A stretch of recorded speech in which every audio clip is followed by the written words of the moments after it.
Bonjour, heureux d'échanger amicalement aujourd'hui autour des élevages avicoles. Alors des poules au plumage bien garni abondent sur les boîtes d'œufs ou sur les étiquettes des poulets issus d'élevage en plein air, label rouge ou bio. Alors est-ce vraiment la réalité? Les poules et les poulets sont-ils bien traités? Comment réagir face à la grippe aviaire? L'élevage en plein air en France est-il totalement envisageable? On en répondra à toutes ces questions tout à l'heure avec nos invités. Mais tout de suite, je rejoins Tom, notre jardinier, notre chef du jour, Thibaut Garnier. Bonjour messieurs. Bonjour. Alors Tom, aujourd'hui vous allez nous parler du poulailler au jardin parce que de plus en plus de Français, de jardiniers se mettent à cultiver et en tout cas à produire des poules. Et oui, on a comme des animaux de compagnie, des poules de compagnie. Donc je vais vous donner deux astuces. Une astuce pour choisir où faire son poulailler.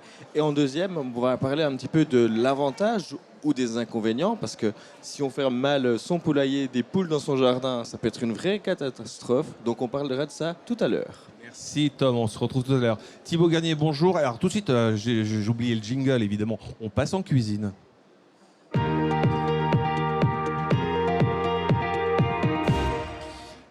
Thibaut Garnier, bonjour, merci de venir nous faire partager une de vos recettes. Vous êtes chef pâtissier, vous avez travaillé avec les plus grands et aujourd'hui vous nous proposez une recette très originale autour de l'œuf. Oui, exactement. Donc, comme le thème aujourd'hui est l'œuf, on a travaillé l'œuf sous toutes ses formes, sous une forme de crème anglaise parfumée au foin et des blancs montés pour travailler l'intégralité et réaliser une île flottante. Alors, il nous faut quoi comme ingrédient pour réussir cette recette? On va favoriser le bien-être de la poule en choisissant des œufs biologiques. Donc on a des œufs dans lesquels on va séparer les blancs des jaunes. Les jaunes vont servir à faire la crème anglaise dans lequel on va faire infuser au préalable le foin qui est torréfié pendant une quinzaine de minutes dans un four à 180 degrés. Donc pendant une demi-heure, on va faire infuser le foin dans la crème. Ensuite, on va réaliser la crème anglaise.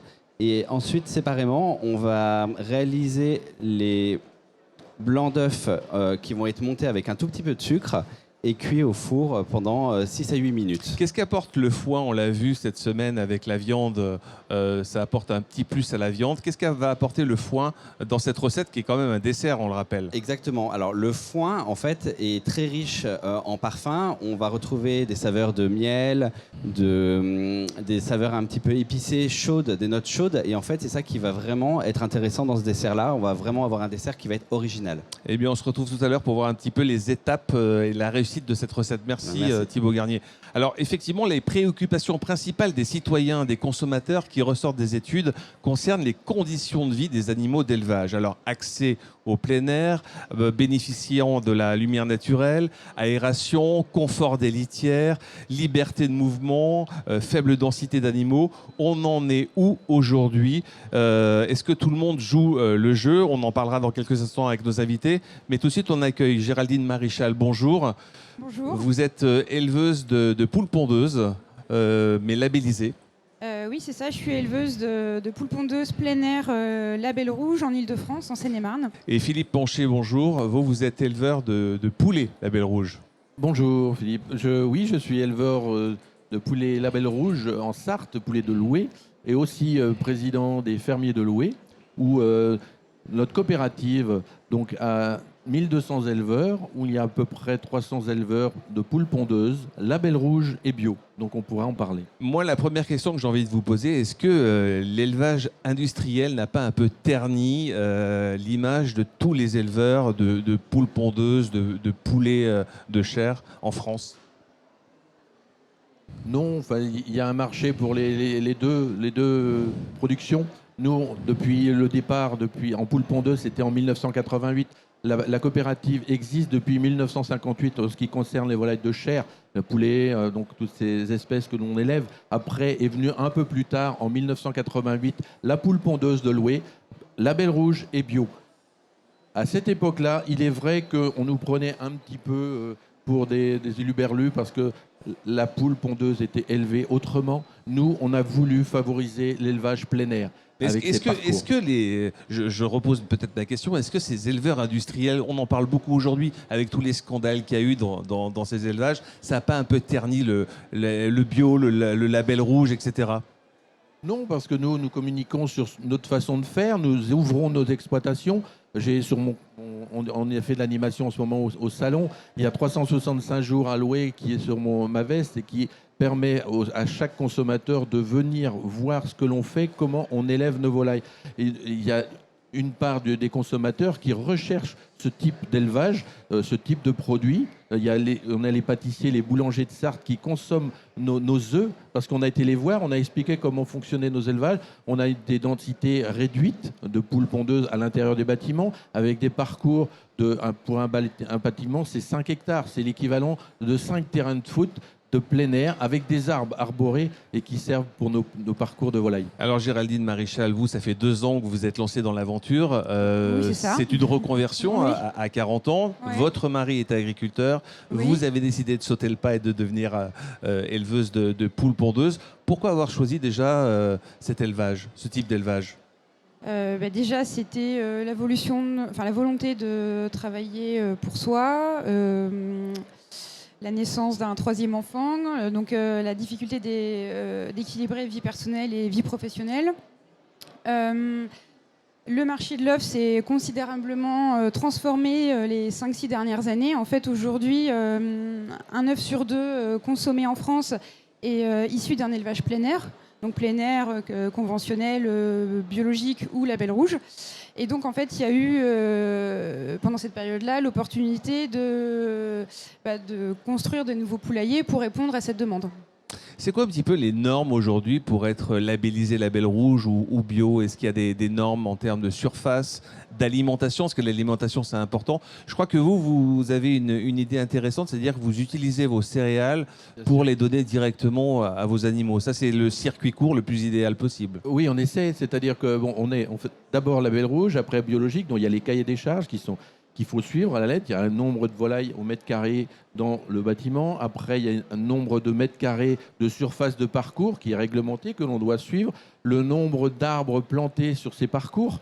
Donc, on le voit bien avec le réchauffement, nos poules pondeuses, quand elles sortent dehors, il faut qu'elles s'abritent du soleil surtout, parce qu'elles n'aiment pas le soleil. Elles s'abritent du vent avec les haies. Donc, tout ce qui a été fait, c'est important. Donc, on respecte ce cahier des charges. Et après, il y a l'alimentation, comme vous le disiez, c'est-à-dire que nos volailles prennent plus de 80% de céréales dans l'alimentation. Donc, au départ, on achetait sur le marché les céréales.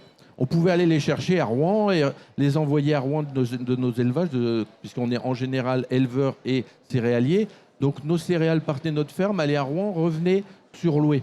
C'était aberrant, donc on a réfléchi à ça. Finalement, on a contractualisé avec nos éleveurs un contrat qui s'appelle le contrat confiance, c'est-à-dire qu'un éleveur qui a des poules pondeuses, des volailles de chair, s'il consomme 100 tonnes d'aliments dans l'année, eh ben, il doit pouvoir fournir à l'usine d'aliments 50 tonnes, soit de blé ou de maïs, qui sont cultivés localement, alimentent notre usine d'aliments et après envoyés dans nos élevages. Donc c'est un cycle assez court et c'est important. Bien sûr, le prix reste le prix du marché. On ne sort pas du prix de marché des céréales. Vous ne valorisez pas plus vos céréales que par rapport au prix du marché. Non, il faut s'adapter au marché. Sauf qu'on réduit le coût du transport. Du transport, voilà, on gagne. Pour vous aussi, vous utilisez des céréales locales. Comment ça se passe pour alimenter vos poules ? Donc moi, j'achète un aliment certifié label rouge avec des céréales issues du grand bassin parisien.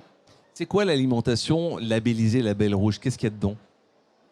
Ça dépend, vous allez dire ça dépend de l'élevage, mais qu'est-ce qu'il y a dedans ? Il y a un minimum de 60% de céréales et puis pas de colorant de synthèse. Alors comment ça se passe le quotidien d'une éleveuse de poules pondeuses ? Vous levez le tôt le matin, j'imagine, maintenant ? Pas nécessairement. Ah bon, d'accord, c'est génial. Pas nécessairement. Vous achetez vos poussins, comment ça se passe ? Alors, en fait, on achète des jeunes poules, ce qu'on appelle des poulettes. Elles arrivent chez nous, elles ont à peu près 17 semaines. On appelle des poulettes prêtes à pondre. Et donc, on leur laisse le temps de s'adapter à nos bâtiments, de prendre leur marque, de découvrir où on dort, où on mange, où on boit. Elles découvrent le système des perchoirs, les aires de grattage au sol. Et au bout de quelques semaines, on ramasse nos premiers œufs. Voilà, donc elles restent un peu plus d'1 an chez nous. Et puis donc on ramasse les œufs tous les matins. C'est un métier difficile ou la mécanisation est quand même présente dans ce type d'élevage ? Aujourd'hui, on a choisi de construire des bâtiments qui sont quand même modernes, qui sont agréables à vivre aussi bien pour nos animaux que pour nous éleveurs. Moi, j'ai choisi de construire 2 poulaillers en lumière naturelle, donc on est comme dans une véranda à l'intérieur des poulaillers. La mécanisation me permet de travailler toute seule au quotidien, que ce soit pour la distribution d'aliments ou le ramassage des œufs. Donc, Et pour vous, le faisable. quotidien est un peu différent d'un éleveur de poulets en plein air? Un poulet plein air, c'est différent d'un bâtiment de pondeuse, hein, c'est sûr. Moi, donc, l'alimentation, elle vient de notre usine d'aliments et donc elle est mécanisée aussi par des systèmes de chaînes. À l'intérieur du bâtiment, nous, on n'a pas de perchoir puisque c'est de Vous la achetez volaille de vos chaîne. poussins ou vous les faites vous-même? Nous avons notre couvoir à Loué, le village de Loué, dans la Sarthe, au milieu du centre de la Sarthe, alimente une partie de nos poulaillers. Donc on a un couvoir qui distribue aussi, on reçoit les poussins d'un jour. Alors, comme disait Géraldine, on a les prépondeuses, on appelle des poulettes. Alors, de un jour, le poussin arrive, un œuf fécondé, elle sort un poussin. Un poussin, ça va être la femelle, donc va arriver de un jour jusqu'à 17 semaines, ce sera la poulette. Donc ça, c'est un bâtiment spécifique, comme un poulailler de chair pratiquement, où on chauffe à l'intérieur, il fait 28 degrés au départ, et on va diminuer petit à petit la température. Il y a de la paille à manger, boire, et l'aliment. Et après, on va passer ces poulettes chez un éleveur de pondeuses, où là, le bâtiment est complètement différent. Il n'y a plus besoin de chauffage, parce que la poulette, elle a 17 semaines, elle est adulte, et elle est prête à pondre. Là, il y a des perchoirs, par contre. Donc c'est un bâtiment pondeuse, où là, il y a du sable, il y a de l'espace pour gambader à l'intérieur et les parcours extérieurs. Et là, donc, la pondeuse arrive à 17 semaines, on va la faire pondre pendant 13 mois. Hein. Et une poule fait un œuf par jour. Les œufs, vous les utilisez aussi? Alors, les œufs, ils sont triés, C'est ça. dans un centre à la Bazauge, toujours dans la Sarthe. Ces œufs sont après destinés à la grande surface GMS ou la RHD, restauration hors domicile, où on a aussi, avec nos partenaires boulangers et pâtissiers de la Sarthe et Mayenne, donc des contrats et ils font leur pâtisserie avec nos œufs.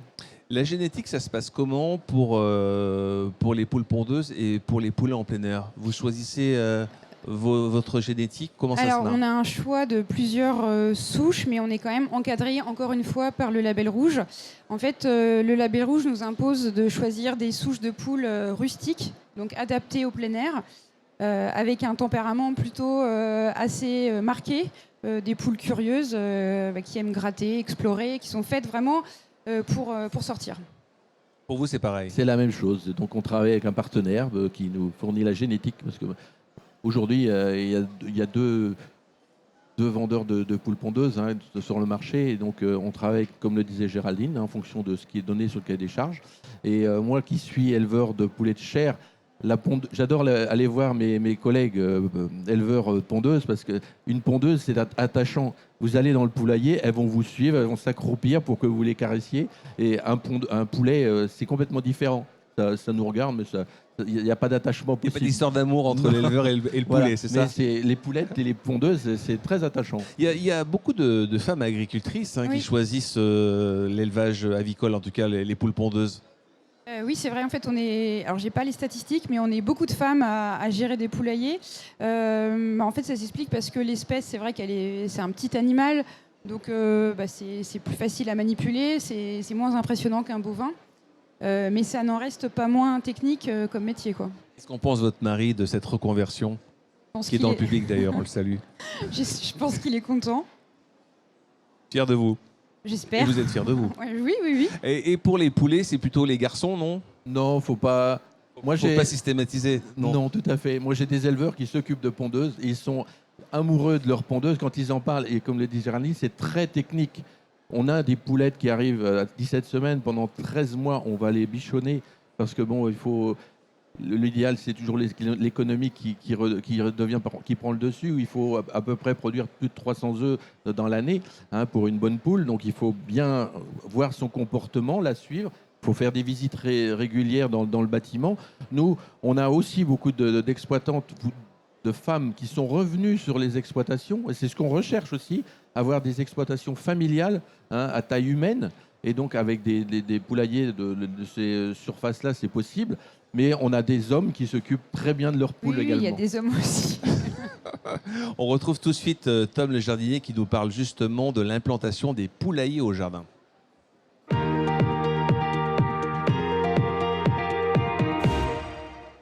Alors Tom, le poulailler, ça cartonne au jardin aussi. Depuis les différents confinements, les gens se sont mis à élever des poules. C'est un fait qui se confirme. Et comment on se lance dans l'aventure du poulailler? Alors, j'ai quelques petites anecdotes là-dessus. J'ai reçu sur mes réseaux sociaux pas mal de questions aussi sur les poulaillers. Moi, j'en ai pas. Chez moi, j'ai un trop petit jardin pour avoir des poules. Mais il y a même des sociétés de location de poulaillers où on peut avoir 1 ou 2 poules chez soi. Si on est un petit peu bricoleur, on peut faire aussi soi-même son poulailler. Il faut faire attention de faire des choses solides, résistantes à l'eau, l'humidité, peut-être des fois aussi même un peu de neige. Puis moi, j'aime bien les solutions un peu mobiles, ce qui pourra permettre de faire dans sa rotation de culture, quand on a un potager, de mettre ses poules un petit moment dans son potager. Elles vont venir gratter, on n'a plus de limaces, on n'a plus d'escargots. Donc les salades, elles apprécieront avoir aussi quelques poules. Puis le lisier sera aussi quelque chose d'important pour apporter un petit peu de matière organique, d'un petit peu d'engrais naturel à notre potager. C'est vrai qu'elles apportent beaucoup de biodiversité au jardin, notamment elles mangent les vers blancs, enfin les dorifores aussi, les vers blancs, les hannetons, etc. Tout ça, on s'en débarrasse. Puis après, c'est aussi très intéressant de les avoir dans un gazon si on n'a pas de potager. Elles vont venir gratter la mousse, ça va aussi un petit peu scarifier la terre, ça va gratter les premiers centimètres aussi. Et puis là, on a un beau gazon qui revient bien vert après le passage des poules. Quoique, il risque de voir un petit peu leur semer, c'est parce qu'elles font quand même quelques petits trous. Philippe, vous aviez un poulailler quand vous étiez petit Ah non, je suis arrivé tardivement. J'avais une autre profession avant d'être éleveur de louer. J'étais dans la formation technique. Mais j'ai pu reprendre l'exploitation, comme c'est des exploitations à taille humaine familiale de mes beaux-parents. Je suis arrivé dans le milieu de l'élevage, j'avais 35 ans. Mais voilà, c'est quelque chose. Reconversion, C'est une un petit peu reconversion. comme Géraldine, non? Oui, oui. Moi, j'ai une question à poser à nos experts. Comment est-ce qu'on choisit une sorte de poulet, une race de poulet qui soit adaptée au potager? Ou en tout cas aux petites surfaces qu'on a Au petit chez jardin. nous? Alors il faut, je pense, le poulet de l'Oueffre serait bien adapté puisque c'est une espèce, une souche rustique, donc qui va dehors, donc qui craint pas le chaud, le froid, la différence de température. Nous, c'est la géline de Loué qui existe depuis le début, hein, et ça s'adapterait, je pense, tout à fait à... Et il y a une poule ou un poulet qui fait consensus entre vous deux, qui sera bon pour la chair et qui produise au moins quelques œufs? La poule rousse. Je pense à la Poule poule rousse. rousse, oui. Tout à fait. Je suis d'accord avec vous. On rejoint Thibaut Garnier, notre chef pâtissier, qui, aujourd'hui, je vous le rappelle, qui nous fait une Une île flottante au foin de croc, qui est très parfumée. Il faut savoir que le foin de croc comporte au minimum, comme c'est une AOP, au minimum une vingtaine de plantes, mais dans la plupart des cas, on est plus sur une centaine de plantes différentes. Alors, quelles sont les étapes pour réussir justement ce dessert? Alors, pour réussir ce dessert, on a réalisé une crème anglaise avec le foin. Donc, le foin est infusé dans la crème. Au préalable, on va le faire torréfier pour vraiment en extraire tous les parfums une quinzaine de minutes dans un four à 180 degrés. On va ensuite rajouter le lait et la crème directement dans le foin. On va laisser infuser une demi-heure.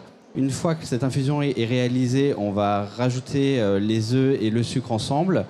On va verser la crème infusée au foin dans les jaunes d'œufs et on va les recuire. On va les recuire à la nappe, c'est-à-dire qu'il faut les cuire tout doucement. Il ne faut pas les faire bouillir. Il vaut mieux être sur une cuisson qui est moyenne, voire faible au niveau de la cuisson.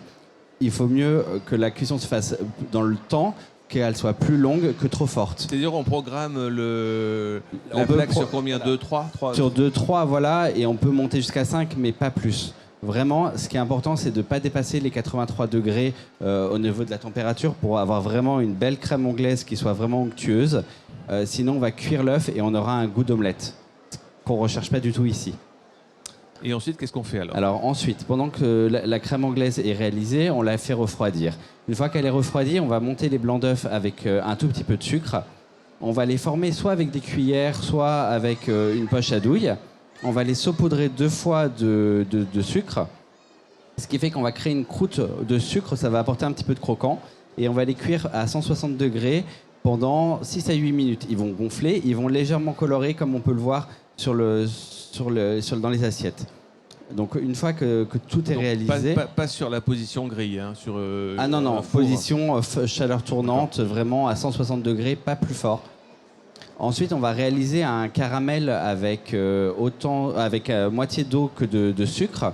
Donc on fait fondre le sucre directement dans la casserole. Une fois que le sucre commence à colorer de façon brun, on va rajouter de l'eau dedans et on va donner une ébullition. Et ce caramel-là va créer une sauce qui va nous permettre de décorer et de sucrer le dessert. Et les petits pop-corn, c'est pourquoi? Voilà. Et ben, comme on était sur le thème des œufs, du coup, le foin, les poules vivent dans le foin. Donc, du coup, c'était l'idée vraiment de retrouver De faire une cet sorte de esprit-là. poutini, quoi. Exactement. Ouais. Et en fait, les poules mangent également du maïs. Donc, du coup, pour les apporter un peu plus de gourmandise, je les ai fait souffler dans une casserole avec une cuillère à soupe d'huile d'olive. Très bien, Thibaut. On vous retrouve tout à l'heure pour la mise en scène de ce plat. On en est où dans le marché des œufs en France? On est autosuffisant ou pas? On a du mal à fournir nos poules pour tous les jours, mais c'est vrai que la consommation des Français ne faiblit pas. Il faut savoir qu'un Français consomme environ 216 œufs par an et par habitant. Et donc, ça fait à peu près 15 milliards d'œufs par an consommés en France. Les Français consomment de plus en plus d'œufs, c'est ça? C'est plutôt une tendance à la hausse. À la hausse. Par rapport, le prix d'un œuf industriel de base par rapport à un œuf bio et un œuf label rouge, c'est du simple au double ou pas? Ça doit être à peu près dans cet ordre-là. Oui, et ça s'explique par les conditions de production qui sont complètement différentes. On n'a pas du tout les mêmes densités d'animaux. On a un accès au plein air. Donc tout ça justifie la différence de prix. Je voulais parler goût. Le goût il est vraiment différent entre l'œuf industriel et l'œuf label rouge, je suppose quand même. Faites-nous rêver. La couleur du jaune est légèrement différente. En label rouge, on a aussi des critères de qualité de coquille. On doit assurer des œufs résistants. Après, en termes de goût, je ne me prononcerai pas. C'est peut-être en termes de vitamines et d'olégoéléments, il y a peut-être une différence entre l'œuf industriel et l'œuf. C'est pas du tout les mêmes aliments qu'on leur donne aux poules éventuellement. Le fait que la poule sorte, en fait, effectivement, ça peut apporter des propriétés légèrement différentes. Mais là encore, ça se joue à la marge. Ça se joue à la vue et au goût. Et pour le poulet en plein air, le poulet label rouge, par rapport au poulet industriel évidemment, le prix c'est quoi? C'est du simple au double? Le prix est complètement différent. Pourquoi? Parce que la durée d'élevage est complètement différente. Comme le dit Géraldine, on a des parcs à entretenir, on a de l'alimentation qui n'est pas la même. Nous, en volaille de chair, donc c'est beaucoup de céréales, le prix des céréales fait monter. Donc on a une indexation qui est faite, nous, sur le prix de la volaille, sur le prix des céréales. Donc on travaille sur des indices si les céréales augmentent, eh bien, le prix de la volaille doit augmenter. Là, on l'a vu encore cette année et en début d'année aussi, c'est que nos matières premières ont tellement augmenté. Il faut savoir qu'un éleveur chez nous à Loué, il achète le poussin, il produit son aliment. Mais l'électricité pour chauffer aussi. Le gaz, on a besoin de gaz pour chauffer nos bâtiments. Donc tout ça fait que derrière, le prix des œufs ont augmenté. Mais après, il y a aussi le choix. On ne fait que des œufs ou des volailles chez nous, enfin dans n'importe quel groupement, à partir du moment où il y a un consommateur en face. C'est le marché qui guide. Nous, il y a une partie des acheteurs, de nos consommateurs, qui veulent acheter du loué parce qu'il y a ce type d'élevage. C'est du plein air, il y a 3 types, il y a du bio et du label rouge. Donc, en fonction de ces critères-là, le consommateur va décider, va faire son choix. Et c'est vrai qu'aujourd'hui, la tendance est au plein air, et c'est bien. Parce qu'en 1988, comme je disais, on rigolait de nous un petit peu, mais aujourd'hui, on est dans la demande sociétale et c'est très important. En tout cas, bravo, mais le plein air, il y a aussi un inconvénient, c'est la grippe aviaire. Oui, il n'y a pas que, il y a aussi les renards, donc il faut tenir compte de tout ça. On est là, nous, en tant qu'éleveurs, pour régler tous ces problèmes. L'influenza aviaire, ça nous est tombé dessus. depuis 2006. Après, ça s'est accentué. Il y a des régions de France, nous, la Sarthe, la Mayenne, on a eu quelques cas, mais pas en pondeuse. Si bien qu'en pondeuse, c'était plus en Vendée, sud-ouest, où là, évidemment, il y a eu beaucoup d'élevage où on a arrêté de produire. Je pense à tous ces éleveurs. Et derrière, il y a un manque d'œufs qui va se faire durant l'année. Après une pénurie, non, on va pouvoir, nous, à Loué, on arrive encore à satisfaire la demande de nos clients. Mais il y a des endroits où ça peut être dramatique. Vous avez eu, vous, un peu des suspicions de grippe aviaire aussi, Alors, j'ai la chance d'être éleveuse dans une région, donc l'Île-de-France, où il y a une relative faible densité d'élevage. On est tous assez éloignés les uns des autres. Donc ça nous protège. Heureusement, on n'a pas eu de cas en élevage. Il y a eu des suspicions dans certaines basses-cours, mais en Ile-de-France, ça se limite essentiellement à la faune sauvage. Quelles sont les solutions, justement, à part protéger nos poules sous les bâtiments? Quelles sont les solutions efficaces contre la grippe aviaire? Y a-t-il des vaccins en ce moment? Y a-t-il des vaccins en cours? Comment ça marche? Ce qui nous protège au quotidien, c'est les respects des règles de la biosécurité. Donc on le fait habituellement, mais là on renforce. On a des courriers régulièrement des préfectures qui nous demandent de renforcer les mesures de protection. Donc à savoir limiter les accès aux bâtiments. Les pédiluves, se laver les mains. Voilà, donc désinfecter les roues des véhicules, limiter l'accès aux véhicules, se changer, se laver les mains, changer les chaussures. On a vraiment des équipements qui sont dédiés à chaque bâtiment et on le respecte au quotidien. Donc si tout le monde joue le jeu, déjà ça limite la propagation du virus. Tout à fait, Géraldine a raison.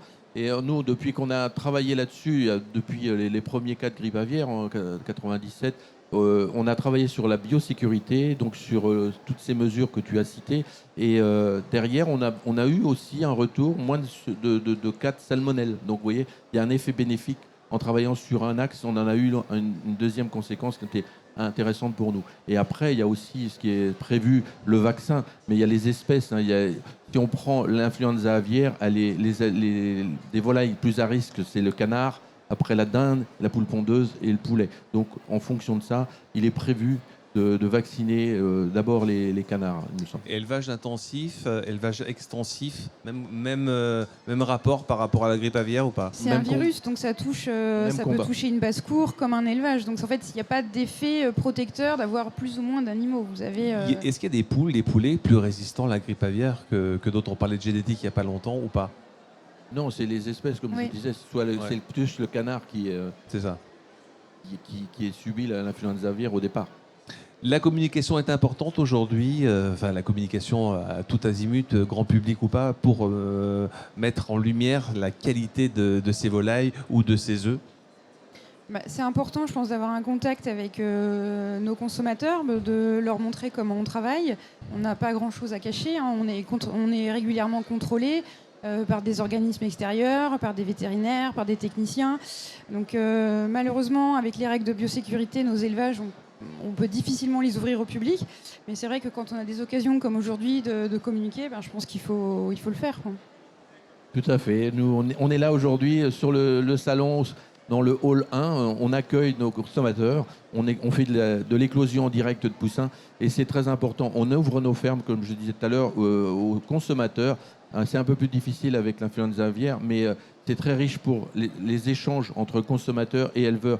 On n'a pas besoin de reconnaissance, mais ça fait du bien d'expliquer aux gens réellement ce qu'on fait. Et les volailles sortent vraiment quand il n'y a pas l'influenza aviaire, parce qu'on respecte la charte sanitaire et les directives des vétérinaires. Venez me rejoindre, on va retrouver tous le chef en cuisine. Alors, chef Thibaut Garnier, maintenant vous mettez tout ça en scène, hein, c'est ça, c'est magnifique. On dirait on se croirait dans le cosmos. Oui, c'est ça. En fait, une fois qu'on a préparé tous les éléments, on va tapisser l'assiette d'un fond de crème anglaise, rajouter le blanc en neige qui a été cuit au four, et ensuite on va verser en filets de façon en cercle, de façon jolie. Après, on fait ce qu'on veut, on s'éclate. Si on veut faire des dessins avec du caramel, on peut faire du dessin avec des caramels. Magnifique. Et ensuite, on va du coup rajouter les petit popcorn pour ajouter un petit peu plus de gourmandise au dessert. Qu'est-ce que rapporte le foin au dessert? Le foin, en fait, est riche en coumarine, qui est une molécule en fait qu'on retrouve également dans la fève de tonka, dans la vanille. Et en fait, cette molécule a vraiment ce côté-là un petit peu addictif, et c'est ça qu'on va retrouver dans le foin. Merci beaucoup. On va passer au dessert avant de passer à l'entrée. Merci, messieurs, dames, pour ce débat passionnant. Merci, Tom. Et à Merci. très vite pour de nouvelles aventures. Salut.